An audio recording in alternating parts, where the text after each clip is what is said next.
হাসিনাকে যেভাবে বাংলাদেশ থেকে বিতাড়িত করেছে, এরাও এই বাংলাদেশের জনগণ থেকে ইতিমধ্যেই জনগণের মন থেকে তারা চলে গিয়েছে। বিদ্যুতের মূল্য যেটি বৃদ্ধি করা হয়েছে, এটা সম্পূর্ণরূপে অনভিপ্রেত, অমানবিক, অন্যায্য এবং গণবিরোধী। এই গণবিরোধী সিদ্ধান্ত সরকারকে অবিলম্বে প্রত্যাহার করতে হবে।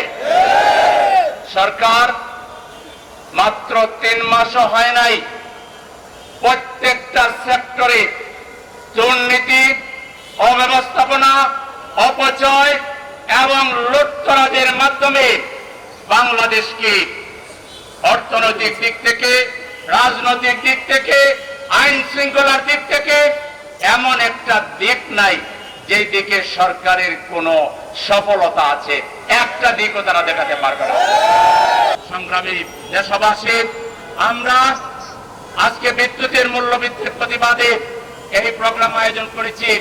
আমরা সরকারকে, তারা আজকে গ্রাহক লেভেলে প্রায় 17% মূল্য বৃদ্ধি করেছে আর পাইকারি 20% করেছে।